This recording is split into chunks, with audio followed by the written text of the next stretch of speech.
Todos os anos, pessoas ao redor do mundo gastam bilhões de dólares em cremes anti-rugas, sérums e suplementos de colágeno vendidos em potinhos e frascos. E aqui está a realidade incômoda por trás de quase todas essas compras. A maioria dos produtos tópicos de colágeno nunca chega além da camada mais superficial da pele. Eles ficam na superfície e são lavados no banho.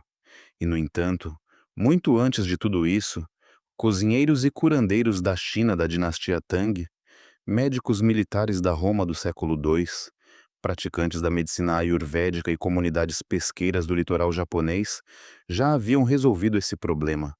Eles não recorreram a um pote, recorreram a um prato. O que os laboratórios estão confirmando agora, por meio de estudos clínicos, biópsias de pele e exames moleculares, é que o colágeno se reconstrói de dentro para fora. Os pratos que sua avó jurava de pé junto faziam exatamente o que ela sempre afirmou. A ciência é que ainda não tinha mapeado os detalhes no nível celular. Nesta lista, vamos abordar 12 alimentos extraordinários, em ordem crescente, do impressionante ao surpreendente, que o corpo utiliza para fabricar, proteger e restaurar seu próprio estoque de colágeno, do zero. Preste atenção ao alimento no topo da lista. Ele pode ser o alimento anti-envelhecimento mais validado cientificamente já estudado, e as civilizações que o consumiam deixaram para trás uma montanha de evidências que os pesquisadores ainda decifram.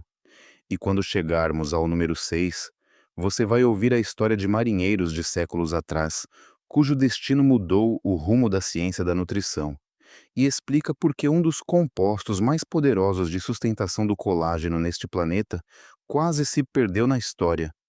Vamos começar. Número 12. Sementes de abóbora, o mineral sem o qual as enzimas responsáveis pela construção do seu colágeno simplesmente não funcionam. No livro bíblico de Números, os israelitas em êxodo pelo deserto se lembram com saudade dos pepinos, melões e sementes da terra que deixaram para trás. Sementes nunca foram um acessório dispensável na alimentação antiga. Eram nutrição de sobrevivência concentrada, capaz de sustentar a vida humana em condições extremas. A própria abóbora, membro da família das cucurbitáceas, foi cultivada por civilizações mesoamericanas há pelo menos 8.000 anos, e suas sementes eram usadas pelos astecas como remédio para parasitas urinários e cicatrização de feridas. Curandeiros populares europeus, gerações depois, receitavam sementes de abóbora para males que hoje reconhecemos como sinais de deficiência de zinco. Essa convergência não é coincidência. Curandeiros astecas, herboristas europeus e antigos médicos ayurvédicos estavam todos, sem qualquer coordenação entre si, identificando um alimento com um efeito fisiológico real e mensurável. Eis o mecanismo ao qual eles chegaram sem saber. O zinco atua como cofator de uma enzima chamada prolil-hidroxilase, que transforma o aminoácido prolina em hidroxiprolina, a forma que é incorporada à hélice tripla do colágeno. Sem zinco, essa enzima não funciona, e sem ela, as cadeias de prolina recém-sintetizadas jamais se transformam em fibras de colágeno estáveis. Não importa quão farta seja esta oferta de aminoácidos, se a enzima que os processa estiver parada. O zinco é a faísca, e a deficiência de zinco é surpreendentemente comum. Estima-se que afete mais de 2 bilhões de pessoas no mundo, concentrada entre quem tem dieta rica em grãos, já que o ácido fítico presente neles se liga ao zinco e impede sua absorção. Uma porção de 28 gramas de sementes de abóbora fornece aproximadamente 2,2 miligramas de zinco, além de magnésio, manganês e proteína vegetal. O magnésio, sozinho, já merece destaque. Participa de mais de 300 reações enzimáticas no corpo humano, várias envolvidas na síntese de proteínas. Toste levemente as sementes cruas, mantendo a temperatura abaixo de 77 graus Celsius, para preservar os óleos delicados. Jogue-as em saladas, misture-as em tigelas de grãos, ou coma um punhado com frutas vermelhas no fim da tarde. Um detalhe pouco valorizado: deixar as sementes de molho durante a noite antes de tostá-las reduz o ácido fítico e melhora a biodisponibilidade do zinco. Os curandeiros antigos, que fermentavam ou deixavam de molho grãos e sementes, estavam resolvendo sem saber um problema de biodisponibilidade. Os astecas não tinham uma tabela periódica. Tinham 2000 anos de observação cuidadosa. A ciência está agora investigando o porquê. Número 11. Frutas vermelhas. A guarda-costas do colágeno que combate o inimigo por dentro. O Cântico dos Cânticos fala da vinha, das raposinhas que destroem as videiras, e do cuidado necessário para proteger o que está crescendo. É poesia, sim, mas se você seguir a metáfora com atenção, é também uma descrição precisa do que acontece com o seu colágeno todos os dias. Você o constrói e algo, radiação ultravioleta, citocinas inflamatórias, picos de açúcar, poluição, trava uma batalha diária contra ele. O resultado dessa batalha é o que chamamos de pele envelhecida. Ao longo das civilizações antigas, as frutas vermelhas eram entendidas como alimentos protetores. Médicos romanos documentaram seu uso para apoiar a cicatrização de feridas e fortalecer o tecido conjuntivo. A medicina tradicional chinesa as classificava entre os alimentos tônicos, que sustentavam a integridade estrutural e a longevidade. Na medicina nórdica, os mirtilos silvestres eram aplicados em úlceras e dados aos soldados, como medicina de campanha. A bioquímica moderna já mapeou o porquê. As frutas vermelhas são ricas em antocianinas, os pigmentos responsáveis por suas cores roxas, vermelhas e azuis, entre os mais potentes sequestradores de radicais livres já identificados na bioquímica vegetal. Elas neutralizam espécies reativas de oxigênio antes que ataquem o colágeno existente e inibem a via inflamatória NF-κB, um dos principais gatilhos das enzimas que degradam o colágeno em resposta a raios ultravioleta, estresse e inflamação crônica. Um estudo no Journal of Agricultural and Food Chemistry demonstrou que as antocianinas inibiram de forma mensurável a degradação do colágeno em modelos de tecido cutâneo, e o efeito era dose-dependente. Os morangos trazem uma contribuição à parte. Cerca de 150 gramas fornecem mais de 85 miligramas de vitamina C, ultrapassando as recomendações diárias em uma única porção. Os blueberries adicionam resveratrol, o polifenol estudado por seus efeitos nas vias das sirtuínas, ligadas à longevidade e ao metabolismo do colágeno. As amoras pretas contêm ácido elágico, que estudos de laboratório mostraram prevenir a quebra do colágeno causada pela exposição solar. Cada fruta vermelha atua sobre um ponto diferente da via de destruição do colágeno. Eis um detalhe raramente discutido. Congelar frutas vermelhas não destrói as antocianinas. O congelamento rompe as paredes celulares e pode até aumentar sua disponibilidade. Frutas congeladas, compradas em quantidade e batidas em vitaminas ou misturadas em mingau, são uma das estratégias de proteção do colágeno mais econômicas que existem. As raposinhas destroem as videiras se ninguém cuidar delas. As frutas vermelhas cuidam das videiras todos os dias. Número 10. Folhas verdes. A descoberta da clorofila que mudou o que achávamos que sabíamos. No livro de Ezequiel, o rio da vida é descrito fluindo do santuário, e em suas margens crescem árvores cujas folhas servem para a cura. A medicina à base de folhas está entre as formas mais antigas de terapêutica humana já documentadas. O papiro de Edwin Smith, um texto médico egípcio datado de aproximadamente 1600 anos antes de Cristo, registra o uso de cataplasmas de plantas verdes na cicatrização de feridas. O médico romano Dioscórides catalogou dezenas de plantas de folhas verdes por sua capacidade de tratar condições de pele e acelerar a cicatrização de tecidos. Os astecas, os antigos gregos, os primeiros médicos chineses e os praticantes ayurvédicos chegaram todos, de forma independente, à mesma conclusão. Folhas verdes escuras curam. As explicações variavam por cultura, mas todos apontavam para algo real, em parte a clorofila. Um estudo no Journal of Medicinal Food descobriu que a clorofila alimentar aumentou os níveis de procolágeno em células da pele e apresentou efeitos mensuráveis de proteção solar em nível celular. O procolágeno é a molécula precursora que se transforma em colágeno maduro, e a clorofila parece estimular sua produção, um achado que ninguém previu, mas que continua sendo confirmado. A mesma molécula que as plantas usam para captar luz pode ajudar a proteger a pele humana contra danos ao colágeno induzidos pela luz. Além da clorofila, as folhas verdes escuras, espinafre, couve, acelga, couve galega, fornecem vitamina C para ativar a síntese, vitamina K para proteínas estruturais da pele e dos ossos, luteína e zeaxantina contra o estresse oxidativo dos raios ultravioleta, e magnésio para as centenas de processos enzimáticos necessários na síntese de proteínas. Não são benefícios soltos uns dos outros. Formam uma rede protetora com múltiplas redundâncias.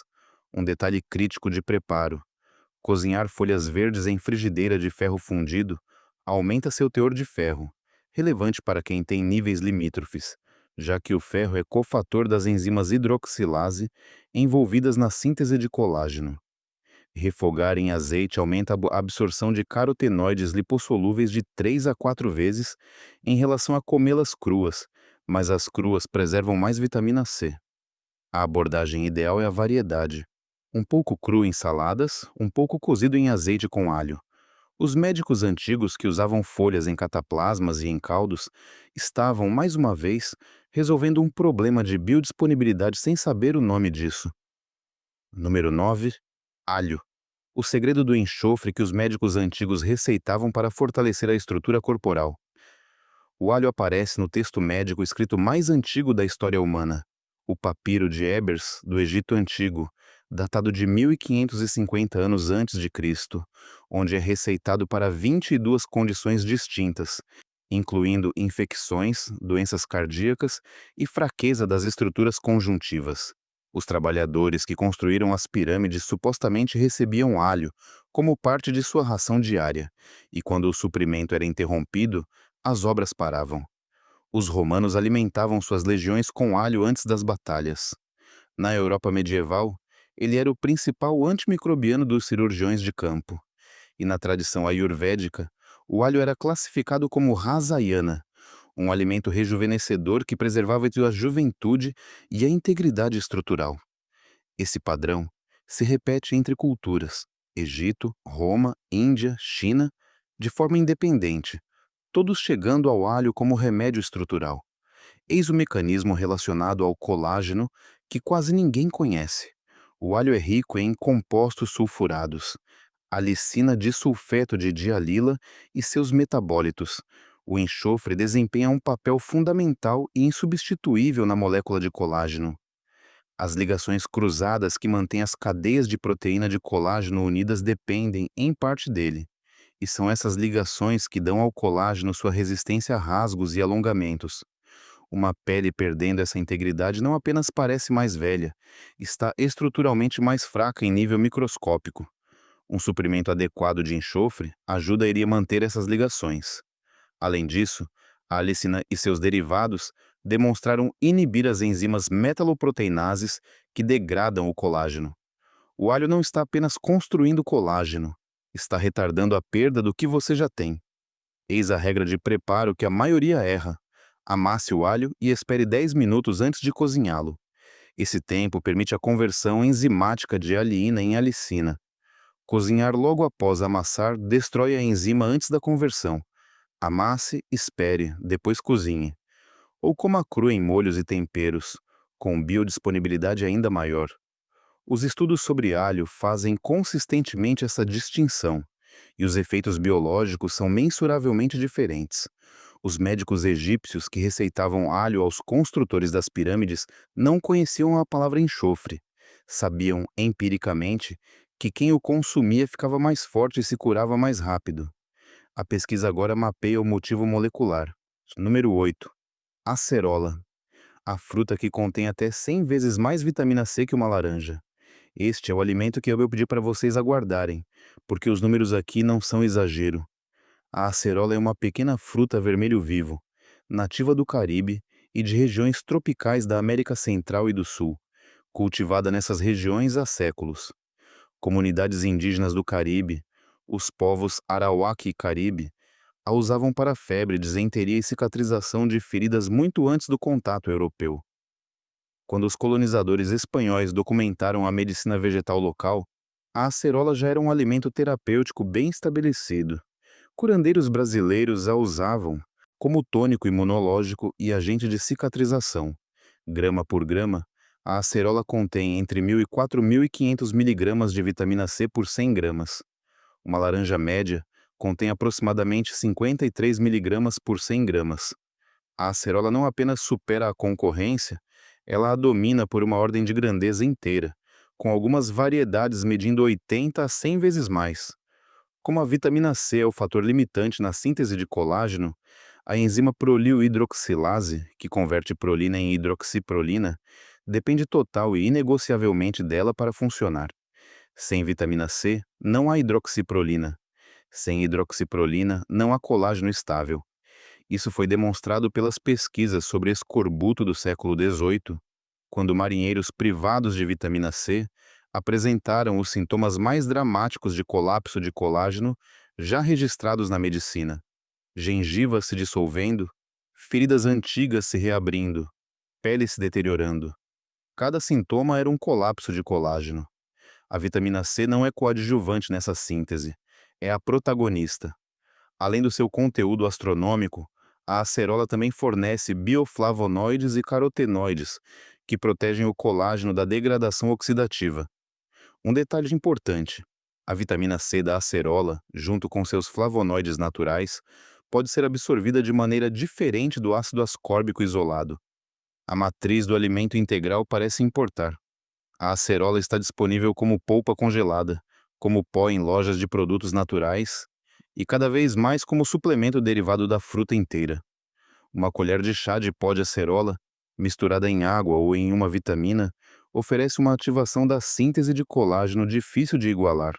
Os curandeiros caribenhos, que construíram sua medicina em torno dessa fruta, não conheciam a palavra vitamina. Sabiam que ela fechava feridas mais rápido e mantinha seu povo mais forte.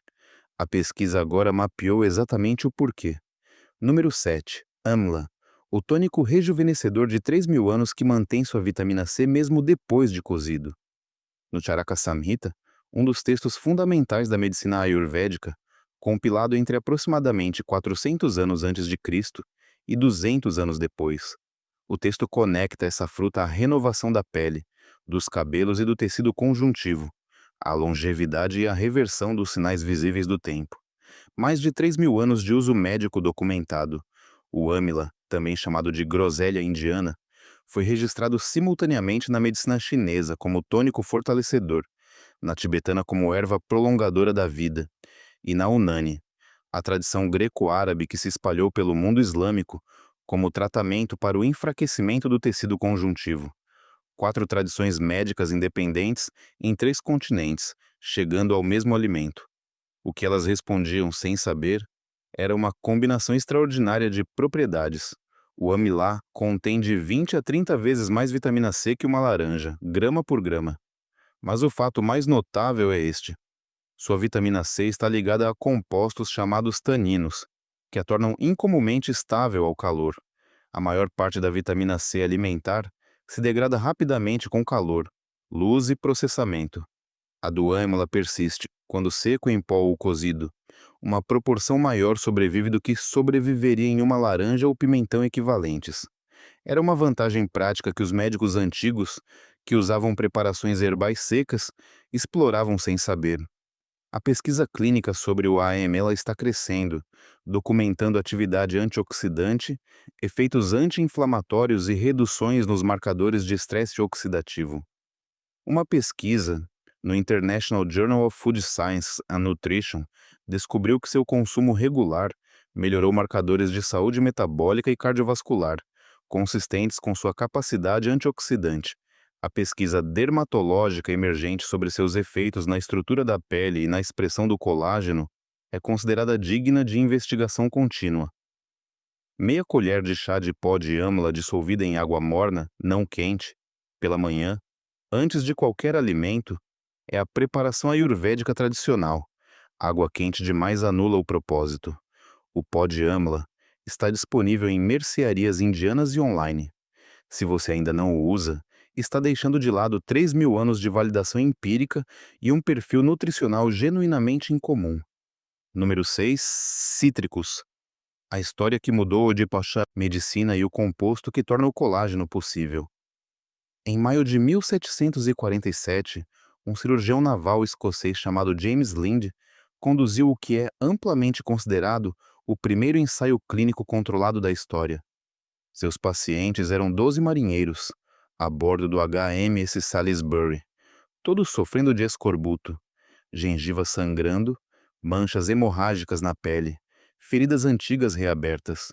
Lind os dividiu em 6 pares e deu a cada par um tratamento diferente: cidra, ácido sulfúrico diluído, vinagre, água do mar, uma pasta de alho e especiarias, ou 2 laranjas e um limão por dia.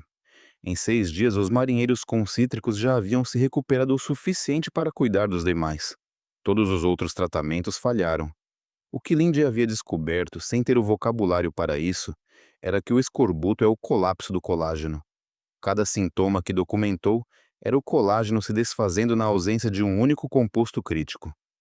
A prolilhidroxilase, que converte prolina em hidroxiprolina para a hélice tripla do colágeno, exige vitamina C como cofator, não como opção, mas como exigência química. A enzima fisicamente não completa sua reação sem ela. Quando marinheiros sem cítricos ficavam sem vitamina C, essa enzima parava. As cadeias de colágeno não podiam mais se ligar. O colágeno existente começava a se desnaturar. As gengivas sangravam porque o colágeno que unia o tecido mucoso se dissolvia. Cicatrizes antigas se reabriam porque as fibras que as fechavam falhavam. Todo o tecido dependente de colágeno começava a se desfazer. Além de possibilitar a síntese, a vitamina C é um antioxidante direto que protege as fibras existentes da degradação por radicais livres, gerados por radiação ultravioleta, subprodutos metabólicos e poluição. Uma laranja média fornece aproximadamente 70 mg de vitamina C. As diretrizes diárias gerais para adultos ficam entre 60 e 90 mg, embora a pesquisa dermatológica sugira que 200 a 500 mg diários sejam mais ideais para a síntese ativa, facilmente alcançáveis se cítricos, pimentões e frutas vermelhas fizerem parte regular da dieta.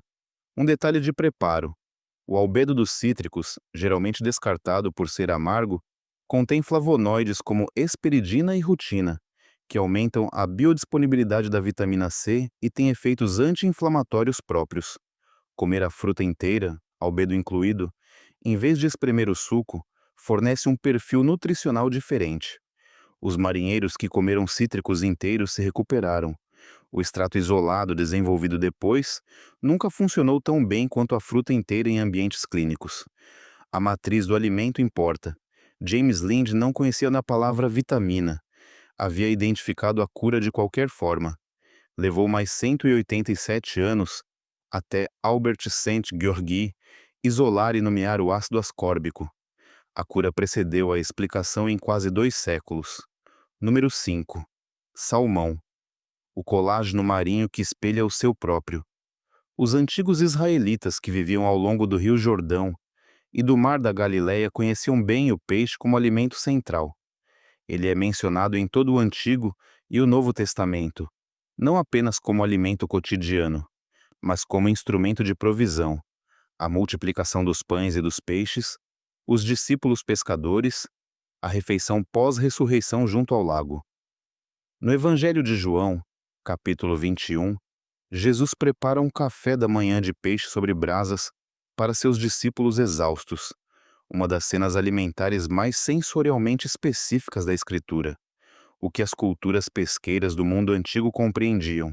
Galileus, fenícios, gregos, japoneses, nórdicos, povos das ilhas do Pacífico, é que populações costeiras que comiam peixe regularmente demonstravam resiliência física e força estrutural até a idade avançada. O mecanismo do colágeno no salmão é específico e bem documentado. Sua pele contém uma fonte concentrada de colágeno marinho tipo 1, o mesmo tipo que constitui cerca de 80% do colágeno humano, e é a principal proteína estrutural da pele. O colágeno marinho tem estrutura molecular mais próxima da humana do que o de fontes bovinas ou suínas, Por isso, pesquisadores acreditam que tenha biodisponibilidade particularmente alta. O corpo o reconhece, processa com eficiência e o incorpora nas vias de síntese já existentes. Um estudo no Journal of Cosmetic Dermatology descobriu que a suplementação com peptídeos de colágeno marinho por 12 semanas produziu melhorias relevantes na elasticidade, hidratação e textura da pele. Enquanto isso, os ácidos graxos ômega 3 e PA e DHA da carne do salmão fornecem um amortecedor anti-inflamatório que protege o colágeno existente, já que a inflamação é um dos principais gatilhos da ativação excessiva das enzimas que o degradam. Eis o detalhe de preparo que a maioria ignora. Deixe a pele. Ao grelhar, assar ou selar o salmão com a pele intacta, o calor funde o colágeno da pele diretamente na carne. Essa pele crocante não é apenas questão de sabor, é colágeno marinho pronto para uso. O salmão selvagem é preferível pela densidade nutricional e pelo ômega 3, mas o de cativeiro ainda fornece colágeno marinho e gordura anti-inflamatória relevantes. Os discípulos, que comeram peixe com Jesus à beira do lago, não precisavam de um ensaio clínico. Comiam o peixe inteiro, pele incluída, e viviam em corpos que refletiam isso. Número 4. Claras de ovo. A arquitetura de aminoácidos da hélice tripla do colágeno. No livro apócrifo de Tobias, preservado no cânon bíblico católico e ortodoxo, o fígado, o coração e a bile de um peixe são usados na cura. Mas os ovos aparecem em toda a cultura do Antigo Oriente Próximo como símbolos de nova vida, restauração e renovação estrutural. Os textos funerários egípcios colocavam ovos em túmulos como símbolos de ressurreição. A prática romana de consumir ovos em refeições festivas conectava seu consumo à saúde e novos começos. A tradição judaica da Páscoa incorporava ovos no prato do Seder, apontando tanto para o luto quanto para a esperança. Em todo o tio Mediterrâneo e Oriente Médio antigos, os ovos estavam associados à regeneração. A história da prolina nas claras de ovo é específica e insubstituível. As claras estão entre as fontes mais concentradas de prolina disponíveis em qualquer alimento integral. A prolina, junto com a glicina, é um dos dois aminoácidos essenciais para construir a hélice tripla do colágeno, uma estrutura de 3 fitas em que a prolina aparece com frequência excepcional. Sem prolina adequada, o corpo desvia recursos de outras funções ou reduz a produção de colágeno. Com suprimento constante, a maquinaria funciona em plena capacidade. Eis um detalhe raramente discutido. O precursor da prolina é o glutamato, e a conversão exige fosfato de piridoxal, a forma ativa da vitamina B6 como cofator. Isso significa que a deficiência de B6, mais comum do que se imagina, pode criar um gargalo na síntese de prolina mesmo com proteína total adequada. Os ovos fornecem B6 junto com prolina, tornando-os mais úteis em conjunto do que seu perfil de aminoácidos isoladamente sugeriria. Além da prolina, as claras contêm glicina, o outro aminoácido crítico, e lisina, outro bloco de construção do colágeno. A pesquisa sobre qualidade proteica e envelhecimento da pele liga consistentemente a ingestão adequada de proteína completa a uma estrutura de pele melhor e envelhecimento mais lento. De 2 a 3 ovos inteiros por dia, preparados como preferir, contribuem significativamente para suas necessidades de aminoácidos para o colágeno. As culturas antigas que valorizavam os ovos como símbolos de regeneração observavam algo real. A arquitetura molecular da hélice do colágeno começa, literalmente, com os aminoácidos daquela clara. Número 3. Caldo de ossos. O remédio que praticamente toda avó de toda cultura na Terra descobriu de forma independente. Provérbios 17, versículo 22, diz que um coração alegre é bom remédio. E na literatura talmúdica, o caldo de galinha era recomendado para os doentes e em recuperação, para fraqueza, doenças respiratórias e recuperação após o parto. O médico judeu medieval Maimônides, no século XII, receitava caldo de galinha com precisão clínica notável, para condições respiratórias, fraqueza articular e restauração da vitalidade. E toda avó, em toda a cultura da terra, independentemente de religião ou geografia, chegou à mesma receita.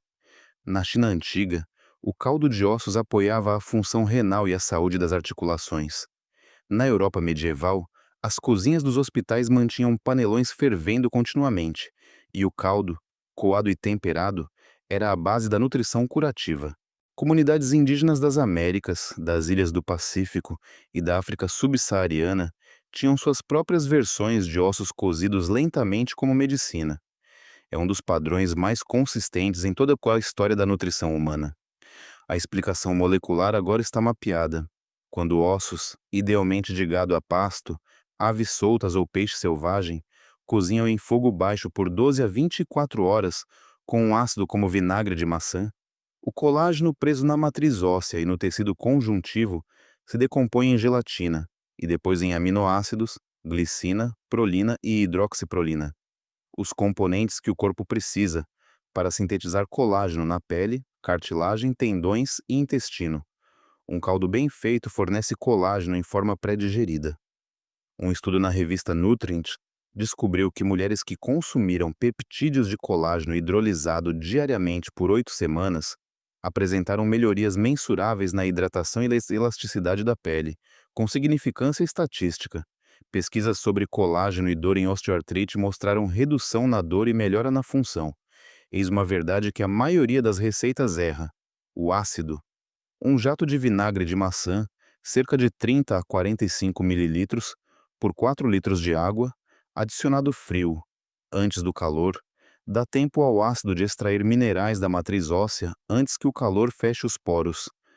Muitas receitas o adicionam ao caldo já fervendo, bem menos eficaz. Adicione frio e espere 30 minutos, depois aqueça. Um caldo bem feito solidifica na geladeira em um gel firme. Esse gel é colágeno. Se ficar líquido, você fez um caldo saboroso, não um remédio. O gel é o objetivo. Número 2. Ostras. O alimento mais nutricionalmente denso em colágeno que existe.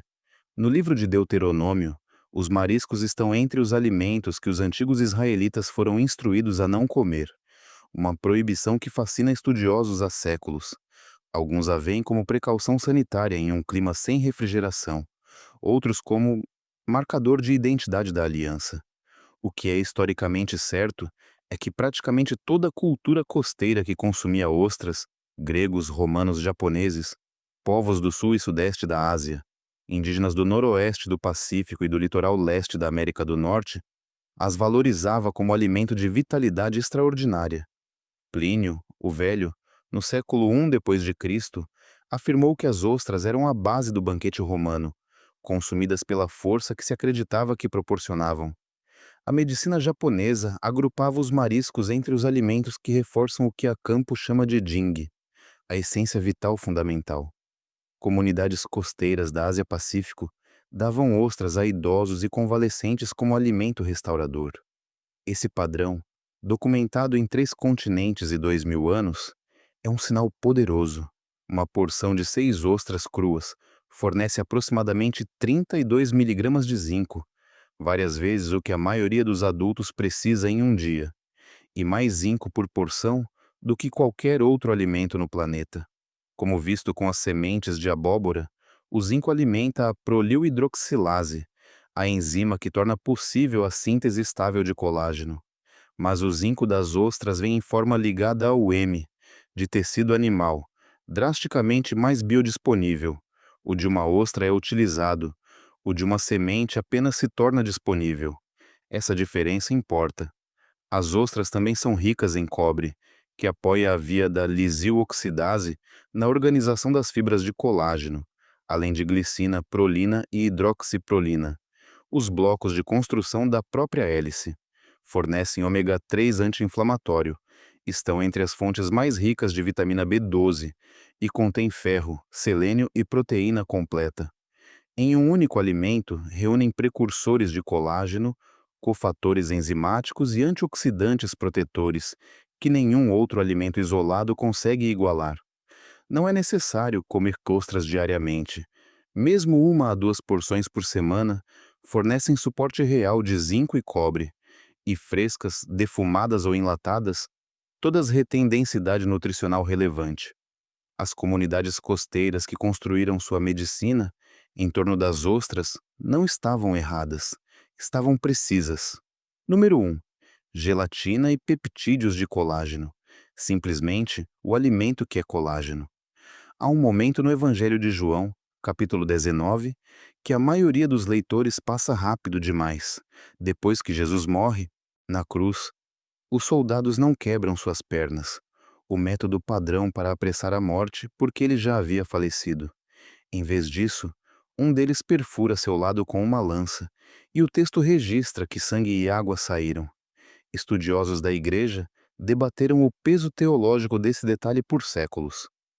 Menos discutido é o que aconteceu dias antes, no Getsêmani, quando o texto descreve Jesus suando gotas semelhantes a sangue, uma condição médica documentada chamada hematidrose, observada na medicina moderna em casos de estresse físico e psicológico extremo, quando os capilares que alimentam as glândulas sudoríparas se rompem e o sangue infiltra a pele. Naquele momento, o corpo mobilizava todo o recurso estrutural e vascular que possuía. O colágeno, a proteína que mantém o sistema vascular, a pele e todo o tecido humano em relação estrutural, estava sob demanda biológica máxima. Não digo isso como argumento teológico, mas porque talvez a observação mais profunda sobre o colágeno em toda a escritura seja esta: o corpo revela sua estrutura de colágeno quando está se curando, morrendo, ou sob estresse total. E o alimento que trata diretamente essa estrutura, em todas as culturas e tradições médicas, é a gelatina, porque ela não é um precursor do colágeno nem um cofator. É colágeno já parcialmente decomposto pelo calor em uma forma que o sistema digestivo consegue processar. Quando os ossos cozinham até o caldo solidificar ao esfriar, esse gel é gelatina. Quando uma carcaça de frango cozida lentamente endurece na geladeira, isso é gelatina. Quando o consomé francês se solidifica, quando o panna cotta mantém sua forma, quando receitas centenárias exigem que o caldo esteja sólido quando frio, todas essas preparações entregavam colágeno na forma mais disponível possível. Eis o mecanismo que torna a gelatina diferente da suplementação simples de aminoácidos.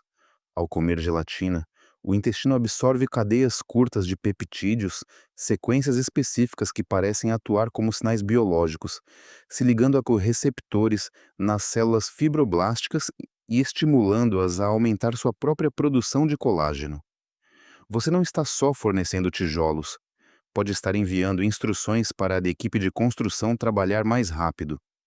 Um ensaio clínico no American Journal of Clinical Nutrition descobriu que atletas que consumiram gelatina antes do exercício apresentaram taxas de síntese de colágeno significativamente mais altas em tendões e cartilagens, aproximadamente o dobro dos marcadores sem ela.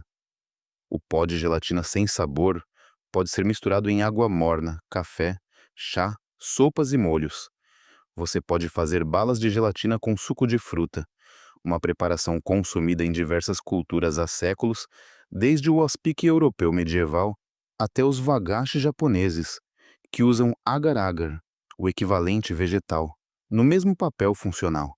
As culturas que envelheceram melhor, pele macia, articulações flexíveis, resiliência estrutural até a idade avançada, foram as que aproveitavam o animal inteiro, cozinhavam os ossos e valorizavam o caldo que gelava. Não sabiam sobre fibroblastos ou hélices triplas de colágeno. Sabiam, empiricamente, através de gerações de observação, que essas preparações mantinham as pessoas fortes e as articulações em movimento. A ciência agora mapeou os mecanismos, e a conclusão é exatamente o que sempre foi. Antes de encerrar, há um princípio que atravessa todos os alimentos de hoje e que quase ninguém discute. Pode ser a coisa mais praticamente importante desta lista. O processamento destrói justamente os compostos que fazem esses alimentos funcionarem. O caldo de ossos, estabilizado em ultra alta temperatura, tem seu conteúdo de gelatina reduzido. O âmila extraído em isolado sintético perde a matriz de taninos que estabiliza sua vitamina C. O alho que vai direto de amassado para o calor perde a alicina. As frutas vermelhas em suco perdem as antocianinas concentradas na fibra. As ostras enlatadas em óleo vegetal perdem biodisponibilidade de minerais. O calor, O refino e o processamento industrial retiram os compostos ativos e deixam algo que se assemelha ao original apenas no perfil de macronutrientes. O princípio é este: quanto mais próximo um alimento estiver da forma em que era consumido pelas culturas que o valorizavam, mais de seu valor terapêutico chega às células que precisam dele. Alho cru, frutas vermelhas, frutas inteiras, caldo que realmente forma gel, salmão com a pele. Âmla em sua forma tradicional. Isso não é uma nota técnica menor. É a diferença entre um alimento que funciona e um que apenas parece funcionar. Isso levanta a questão maior, digna de reflexão depois que este vídeo terminar. Passamos cerca de um século construindo um sistema alimentar otimizado para prazo de validade, conveniência e redução de custos. Refinamos, isolamos e reconstituímos os alimentos. E agora, gastamos bilhões de dólares globalmente todos os anos, tentando repor topicamente o que removemos dieteticamente.